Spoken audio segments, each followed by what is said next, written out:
the blizzard and extreme cold descend. I hold 1,000,000 hand warmers in my hands. They were supposed to be my life-saving charms, but I was pushed into the ice hole by the man sharing my bed.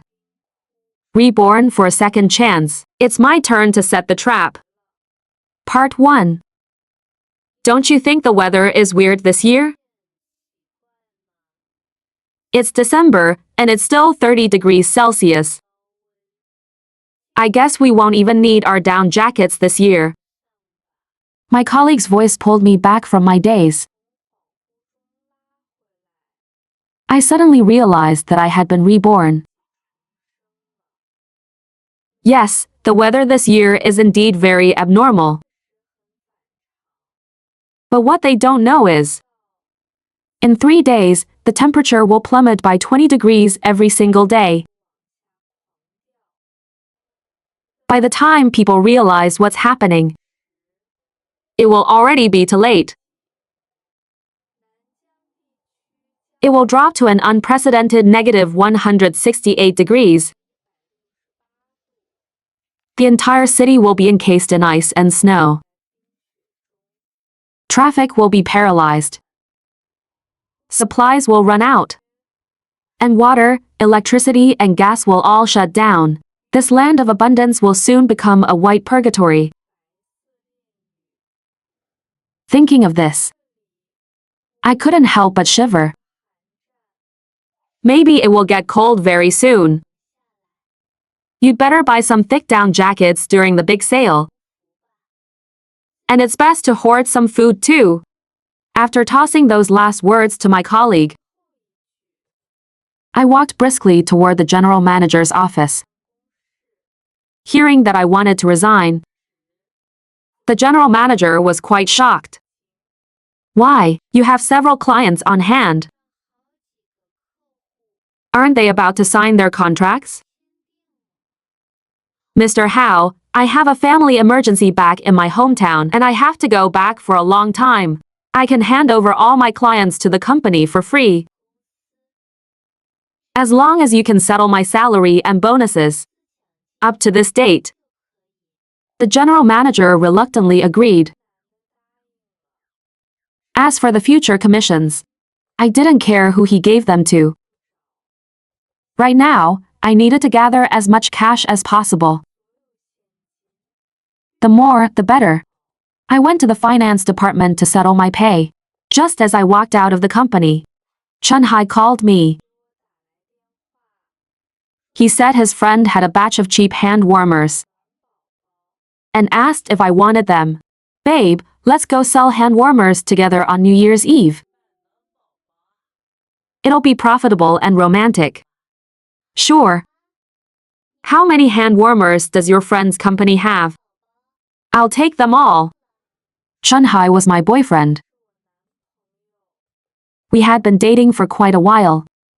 Later on, I found out that he only chose me because my parents were dead and they left me an apartment. And that friend of his was actually his unforgettable ex-girlfriend, Yemi.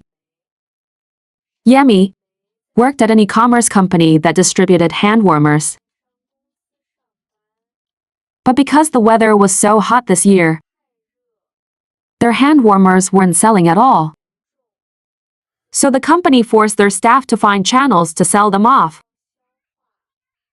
Otherwise, their salaries would be suspended. It was the exact same in my previous life. To make Chun-Hai happy, I bought 10,000 hand warmers in one go. On the other end of the phone, Chun-Hai froze for a second, as if doubting his own ears. Babe, how many did you say you want? I said I'll take them all. Tell her to calculate the exact amount.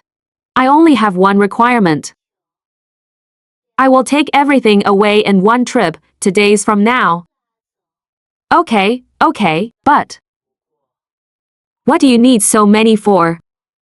I casually lied, saying my company was doing a charity event for the mountains. Only then did he stop being suspicious. Hey Emph. He has some brains, but not much. After hanging up, I rushed back to my residential complex without stopping. I went straight to the property management and rented the empty commercial space downstairs. My apartment was on the 3rd floor, and the 2 floors below it were commercial spaces. The apocalypse was coming, and I needed a spacious place to hoard my supplies. There was nowhere better or more convenient than the shop below. Once the contract was signed, I immediately called a renovation company.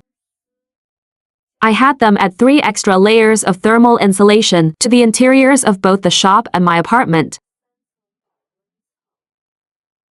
I also had them connect my 3rd floor apartment directly to the shop. Technically, this wasn't allowed. But whatever.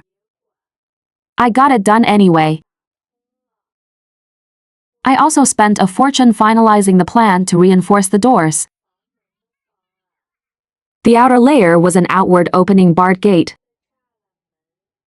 The iron bars and steel plates were 2 fingers thick. Impossible to destroy by human strength. This would be convenient for safely trading supplies with the outside later. The inner layer was a security door comparable to a bank vault, designed for ultimate thermal insulation, sealing perfectly to prevent any freezing wind from seeping in. As for the main street-facing door of the shop, I actually didn't worry about it too much. Once the extreme cold descended, thick snow would block the entrance completely. Besides, in the freezing outdoors, no one would have the extra energy to break in. After confirming the renovation team and having them procure materials and start immediately, I spent the entire afternoon pondering the key to survival. Keeping warm was obviously the first priority, but it was also the easiest to solve. The truly thorny issues were food and eating in an extreme cold environment. Dry rations were the worst option. The low temperatures would freeze all dry food into rock-hard ice blocks, making them impossible to bite. In a world of ice and snow, water is the least of your worries. But even if I hoarded drinking water in advance, it would eventually freeze solid anyway. Now, the core of all these problems was how to heat things up. Open fires were clearly a no-go. Lighting a fire in a sealed space before freezing to death, I would probably die from carbon monoxide poisoning first. But if I opened a window for ventilation, the indoor temperature would instantly plummet. After thinking it over, the safest and most convenient solution was actually to use electric rice cookers and kettles. Even if the power went out, as long as I relied on a small generator to provide power for 2 hours a day, it would be enough to meet all my cooking and heating needs. I immediately contacted the renovation team and had them partition off a soundproof area in the corner of the shop. I also had one of the windows in my apartment modified into a double-secured insulated structure. This way, I could gather snow to melt for water from here, and also dispose of domestic waste safely. I offered triple the normal wages upfront, demanding the renovation team bring in more people and work day and night. They had to finish all the modification work within 2 days. Just as I finished explaining all this to the crew, Chun-Hai called me. His voice was hiding his excitement. "Babe," I asked, "and my friend still has 200 boxes in stock, with 5,000 hand warmers per box. That's exactly 1 million in total." Are you sure you want that many? I'm sure. Great, I negotiated the price for you. 1 million hand warmers. At the rock bottom price of 20 cents each. Comes out to 200,000 RMB. Taxes for the invoice are extra. Where do you want the goods delivered? 200,000 it is. I don't need an invoice. I will come and pick them up myself in 2 days. Tell her to get everything ready. If it's short even one, I won't take any. I really almost laughed out loud out of anger. In my past life, I bought 10,000 pieces for 20 cents each. Now I'm buying 1 million pieces. And it's still 20 cents each? Even if someone hasn't done business before, they know volume discounts don't work like this. But I couldn't be bothered to argue with him. After all, time waits for no one. That night, I scrolled through my phone for a long time and finally found a local seller of generators. I ordered 2 small diesel generators from the boss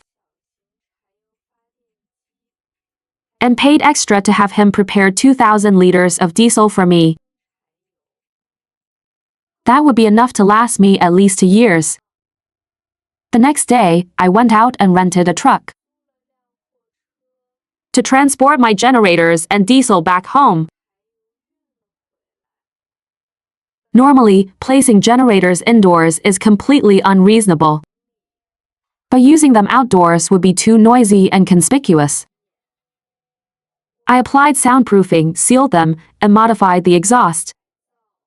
Since I'd only use them for 2 hours a day, it shouldn't be a big problem. Next was the procurement of living supplies. In the grain aisle, I directly bought 150 gin bags of rice. I wouldn't be able to eat it all myself, but if necessary, I could trade it for resources. To deal with risks. Frozen fruits and vegetables. Meat and seasonings, I hoarded plenty of those too. These are luxuries in the apocalypse, so I didn't need too much. Just enough to occasionally break the monotony of bland food. I specifically bought 800 gin of Sichuan-style cured meat and sausages. They are delicious and easy to store. The medical section was my main focus. I packed large boxes of vitamins, common medicines, and first aid supplies. Medicine is a life-saving treasure in the apocalypse. And I would also need vitamins for nutrition. Cotton padded clothes, down blankets, and sleeping bags were absolutely essential for warmth. I also hoarded a 3-year supply of disposable underwear, sanitary pads, and garbage bags. When water and electricity paralyze in the extreme cold, these things can be thrown away right after use, saving hassle, staying hygienic, and taking up little space. In the electronics section, I only chose rice cookers, electric kettles, and emergency lights, buying 10 of each. Generator power is precious and would only be used for cooking, boiling water, and lighting. Other appliances wouldn't work in the extreme cold anyway, so I didn't even consider them. I also prepared a dozen thermoses and insulated cups. I hoarded several sets of knives, hammers, and heavy mallets. They are for maintenance needs, but also lethal weapons for self-defense in the apocalypse. Finally, I bought 200 gin of books from a second-hand bookstore, totaling over 300 volumes. With these books for company, it would be enough to pass a long, solitary time. Afraid of drawing too much attention, I went to over a dozen supermarkets to purchase in batches. By the afternoon, the renovation work was entirely finished. After moving all the supplies into my house, even though I was so tired I could faint, looking at the massive stockpile, and my heavily fortified house. A profound sense of security welled up inside me. Tomorrow, I will go retrieve my biggest asset. 1 million hand warmers. In my past life, a 20-cent hand warmer rose to 100 RMB each, and even then, no one would sell. After the price multiplied hundreds of times, Chunhai and Yemi lusted after my stash so much that they murdered me to steal it. I wonder what kind of madness they'll resort to this time. Early on the third morning, I met up with the moving company I had contacted. 5 large trucks drove grandly toward the warehouse. To pick up the goods, Yemi had been waiting at the warehouse since early morning. When she saw me, she immediately handed me coffee and milk tea, her face plastered with a fake smile. A moment later, Chunhai also arrived. His excuse was checking to see if I needed any help. But I knew he was just anxious, afraid I might try to haggle the price down at the last minute. The workers loaded boxes for over 3 hours and finally got all the goods onto the trucks. After I swiped my card to pay, they both visibly breathed a sigh of relief. Chunhai found an excuse to leave first. Before leaving, I saw him exchange a sly glance with Yemi. Who knows what they were plotting? I didn't have time to care about them. I had to go home and unload. By the time everything was handled, it was nearly dusk. I pulled down the shop's rolling shutter door and used the pre-prepared insulation materials to seal the door airtight.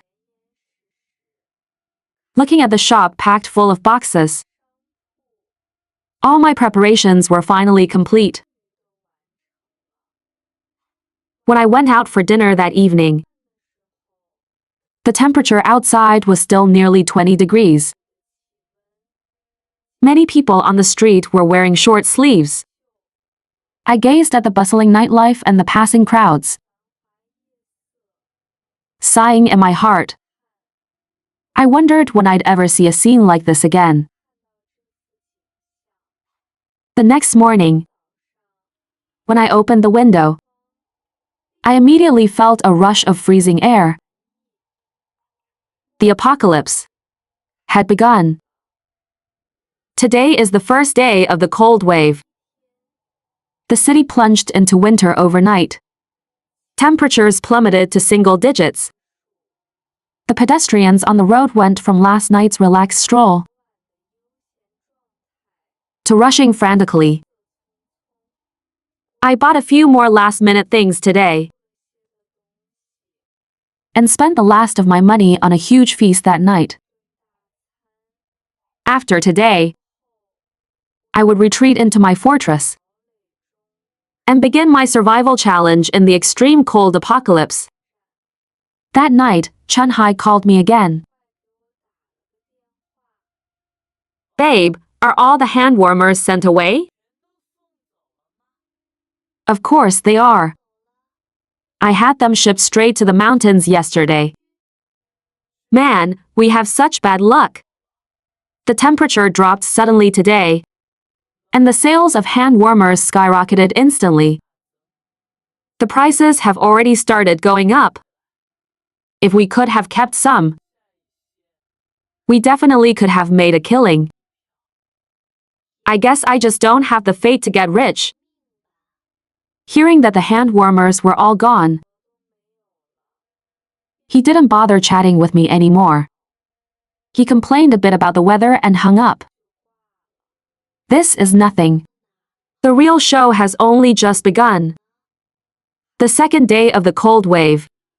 The morning kicked off with -25 degrees. For now, the internet and power supply are still normal. However, some older neighborhoods unable to handle the rapid drop have started seeing pipes freezing and bursting. I took all the water storage containers in my house and filled them up to the brim. Then I curled up on the sofa to browse the news online.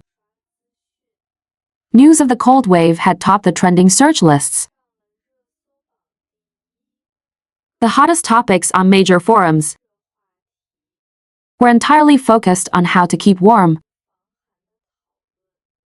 Online stores selling winter clothes were completely sold out of stock. Any orders placed now were just pre-sales, but they would likely never receive them. Major shopping malls in the city were becoming heavily congested. The most crowded places were supermarkets and clothing stores. They were either sold out or had endless queues. Experts came out to debunk rumors, claiming this was just a brief effect of the La Niña phenomenon. And citizens didn't need to panic. They said the temperature would stabilize soon. They weren't wrong. The temperature would indeed stabilize in the coming days. But they didn't mention it would stabilize at -168 degrees. Some prescient people had already started leaving the city for warmer places or heading back to their rural hometowns, but they were wrong. This extreme cold event was global. Chun Hai called me again. His tone was excited and urgent. "Babe, hand warmers are really scarce. Can you find a way to get them back? Right now, people are fighting to buy them at 10 RMB each. My friend says it'll soon go up to 20. We're going to be rich. How many do you still have? Bring them out to sell. I'll split the profit with my friend, and you probably haven't distributed all of them yet anyway. They're just people in the mountains, they're easy to fool. With this money, you won't ever need to work again. You'll be set for the rest of your life." I just found it hilarious. He really calculated things perfectly. He wants to split the money with Yemi, and he expects me to just hand over the supplies. So he takes advantage on both ends. I didn't play along. When he finished, I said coldly, "I really don't have them anymore. The driver took them all. I don't know where they are. I'm busy." Then I hung up. He kept sending messages trying to persuade me. The third day of the cold wave. -68 degrees. The blizzard arrived exactly on time. If people still found it a bit novel yesterday, today it had turned into genuine terror. Currently, power and internet are barely holding on. But no one knows when they'll shut down completely. Gas and water have entirely stopped. Across the city, most pipes have already frozen solid or burst open. My phone kept scrolling with updates from everywhere. Supermarkets have been stripped bare. Most businesses have closed their doors. And some areas have started experiencing smashing and looting. Hospitals are overcrowded. And even the body transport vehicles can't keep up. Some idiots are live streaming outdoor challenges, and others are flexing their stockpiles online. I don't know how much water got into their brains. In the neighborhood group chat, it was a chorus of grief and panic. I didn't dare expose my supplies. So I chose out of sight, out of mind. I put my phone down and walked to the window. The heavy snow had painted the entire city white. Occasionally, pedestrians would run past holding their belongings tightly. And some people fell, never to get up again. Right at that moment, a car swerved unsteadily to the bottom of my building. I recognized it. It was Chunhai's car. They finally came. Both of them were bundled up tightly. And they looked terrible. They seemed to be cursing under their breath. Facing the snowstorm, they struggled into the building. I walked over to the door and watched them through the peephole. Seeing my massive outer iron gate, Chunhai was visibly stunned. That's weird, her door wasn't like this before. Yemi looked around for a moment. I told you that Bichi was up to no good. She definitely kept the stock. You figure out how to get in and keep the door open for me. Chunhai shivered from the cold. He braced himself and banged on the iron gate. No one answered for a long time. Since we're already here, we can't go back empty-handed. Call her. Soon, my phone rang. Chunhai spoke in a gentle voice, "Babe. Where are you, at the company? You're still working at a time like this? I'm at your place. Your door is broken. I'm freezing to death. Please, come back quickly." Chunhai shot Yemi a signal with his eyes. Yemi immediately ran out of the building and grabbed a large wrench from the car. Okay. Wait for me, I'll head back right away. This was the last chance I was giving them. The snow would soon get heavy enough to stall their car. But not only did they not leave, they grabbed a weapon to ambush me. They chose this path themselves, so they can't blame me. Taking advantage of the remaining power, I plugged in my rice cooker to make lunch.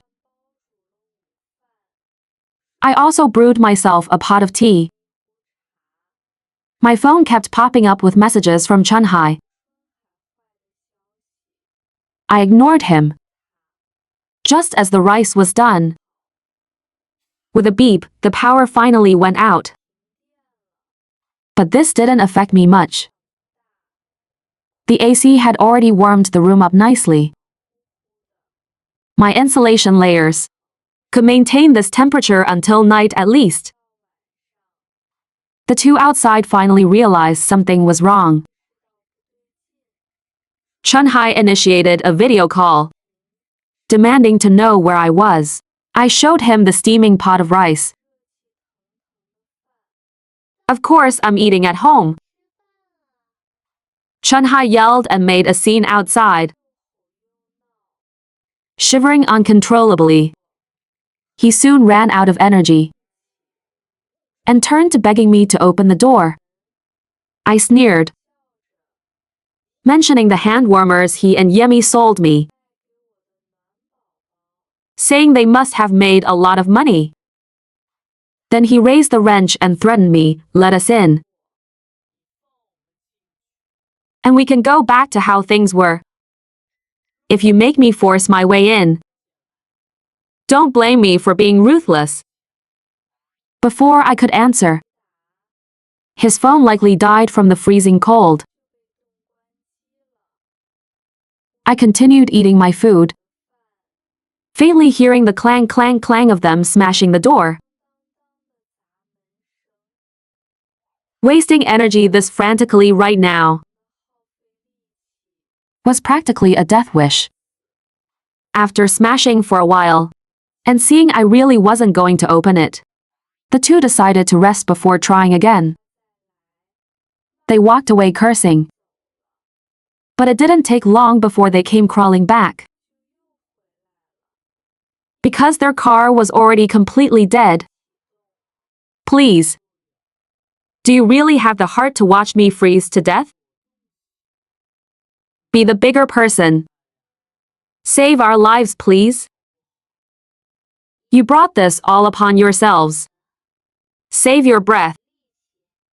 Go find a comfortable spot. And just let it end early. Chunhai's eyes were red with anger. He slammed the iron gate fiercely a few more times, then turned and knocked on the door opposite mine. A young girl lived across the hall. In my past life, she was the last person to show me warmth. When I collapsed freezing in front of her door, she took me in. She even shared some of her very last food with me. In the end, I had lost all hope. And my body couldn't hold on, so I didn't make it. I had to hurry and warn her. I frantically opened my phone, only to see she had added me from the neighborhood group chat. She had messaged several times. Someone is smashing your door. Be careful. I quickly accepted and sent a private message. Do not open the door, do not open. She replied with a simple okay. Only then did I feel relieved. Chunhai knocked for a while. And seeing no response, he brought out his wrench, ready to smash her door. My heart leaped into my throat. I immediately put on my heavy jacket and hand warmers, gripped my baseball bat tightly, and locked my eyes on the peephole. That girl saved my life in my past life, so I would absolutely not stand by and let her be harmed. Chunhai and Yemi were freezing and starving. Their physical strength was far inferior to mine now. Even if I fought him head-on right now, I would have a very high chance of winning. Fortunately, his strength bottomed out very quickly, and her door didn't budge. I heard them discussing going upstairs to find a place to rest first and strike when the time was right. I quickly sent a warning message in the neighborhood group, but no one responded to me. At night, I started the generator. The noise was loud, but thankfully I had soundproofed it, so nothing could be heard upstairs. Once I prepared my food and water, I turned the generator off. Before bed, I placed several hand warmers between my double-layered sleeping bag. I crawled inside, wrapped myself in the quilt, and slept extremely comfortably. I slept all the way until broad daylight. I looked out the window. I wondered how many people didn't wake up last night. The fourth day of the cold wave. -108 degrees. Other than sporadic official broadcast messages on the phone, it was almost completely silent. I only worried about those two making a comeback. Right at that moment, I heard a grinding, scraping noise from outside. I looked through the peephole. Besides Chunhai and Yemi, there was an extra person. It was the man from upstairs, said to have recently gotten out of prison. Birds of a feather really do flock together. And they had actually teamed up. All three of them had eerie, excited expressions on their faces. Moving my line of sight down, the uncle was actually holding an impact drill in his hands. The buzzing of the drill began echoing in the stairwell. I held my breath and pressed against the door.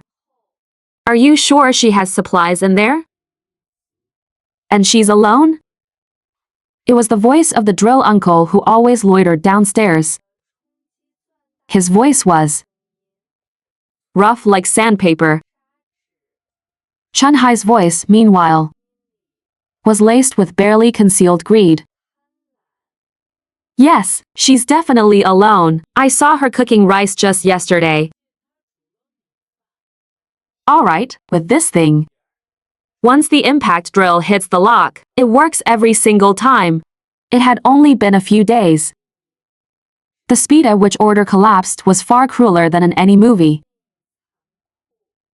I calculated everything. Hoarded enough food and water. And reinforced the iron gate.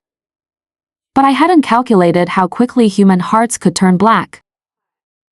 The first threat of the apocalypse came from my fellow humans. The sound of the drill outside abruptly became piercing. They had started. I couldn't just sit and wait to die. I quickly slapped on a few more hand warmers. Threw on 2 thick jackets. And violently smashed my baseball bat against the inner door. The loud bang echoed through the room. The noise outside paused, followed by hushed arguments. Now was the time. I grabbed the fire extinguisher I had kept by the door, took a deep breath, and suddenly pulled open the inner vault door. The white dry powder sprayed furiously right at those 3 vicious faces. Whoosh! Curses and choking coughs erupted in chaos, while their vision was blurred. I retreated back inside like lightning, slamming it shut. The inner door locked again. Cold sweat slid down my back.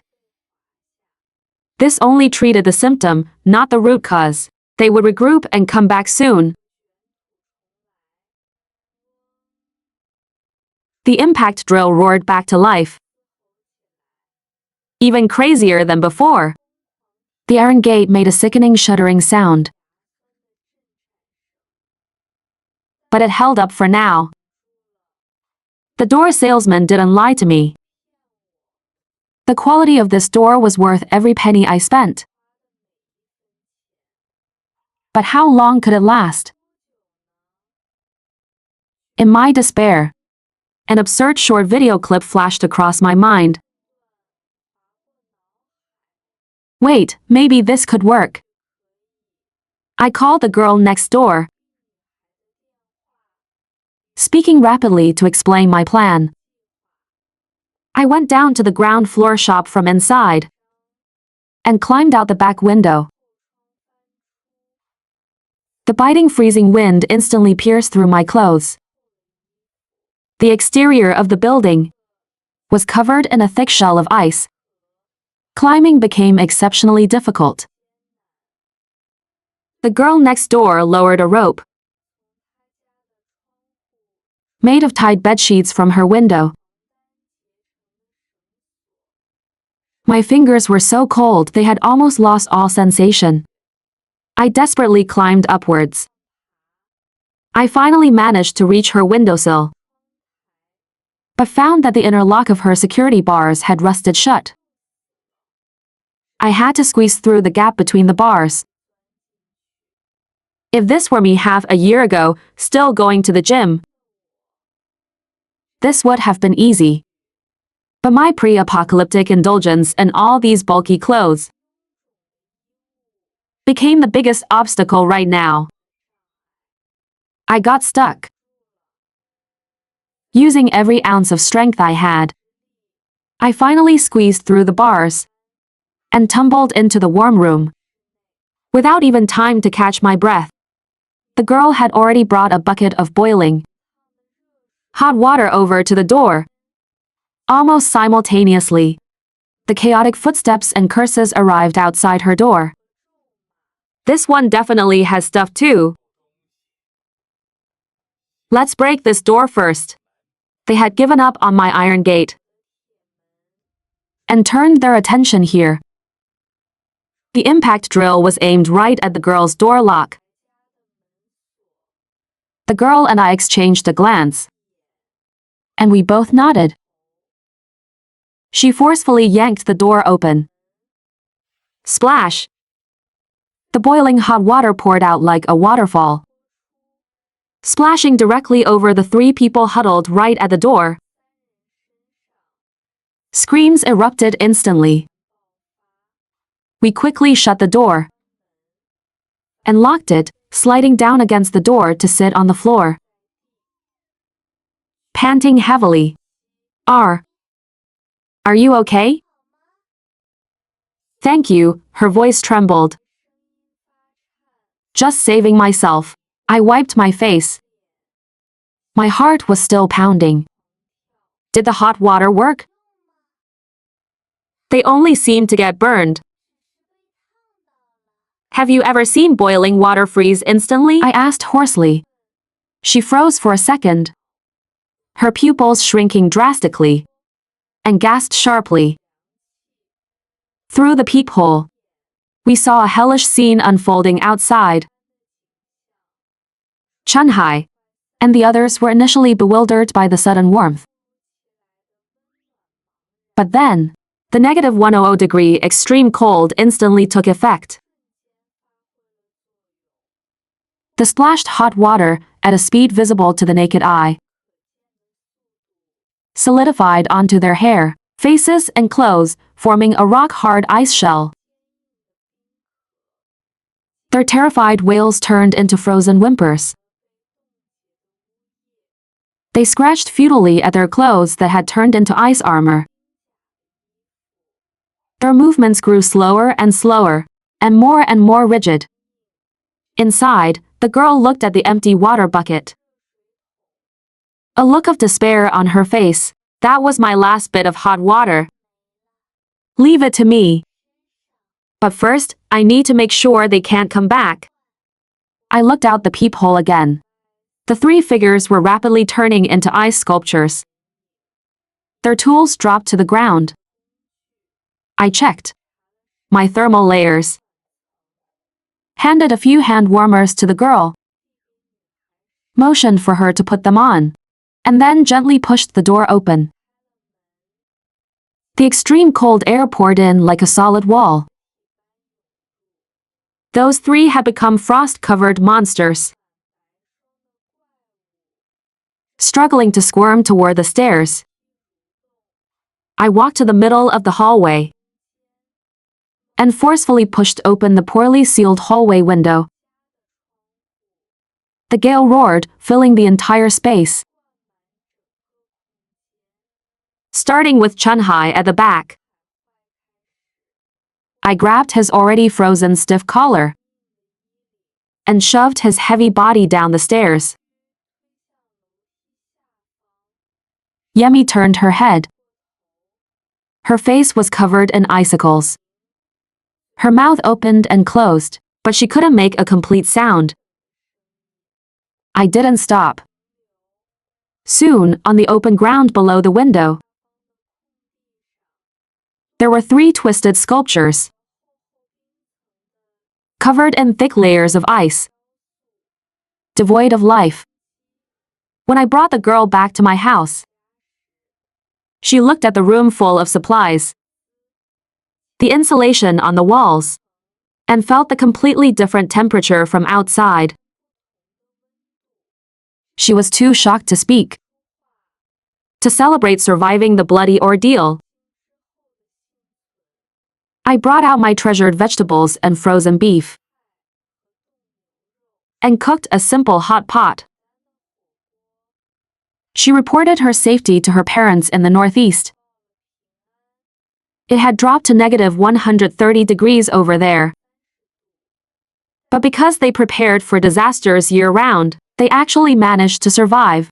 She didn't mention my existence, nor did she pry into any details about my supplies. She just kept repeating that she met a kind neighbor. The crisis was lifted. My nerves suddenly relaxed. Only then did I truly realize, in this all-consuming freezing silence, having a companion to fight alongside you was so very important. We took inventory of the supplies. 1 million hand warmers, for 2 people, would be consumed much slower than I expected. Nearly a month passed.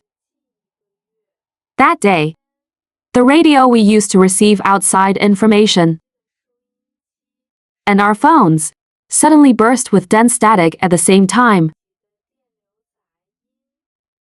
Then, an authoritative voice, trembling slightly with emotion, pierced through all frequencies. Notice to all surviving compatriots. The extreme cold apocalypse new homeland plan is fully launched today. Production lines are restarting, engineering teams are mobilizing. The first batch of rescue pods will soon be deployed by region. We have lost so much, but we have protected the spark of civilization. The horn of reconstruction has sounded. Our collapsed homes are being rebuilt, brick by brick. Please hold on. Please believe. Our lively human world is returning. The message played on repeat. The girl and I listened in silence. Neither of us spoke a word. The bitter cold outside remained the same, but something fundamental had finally changed.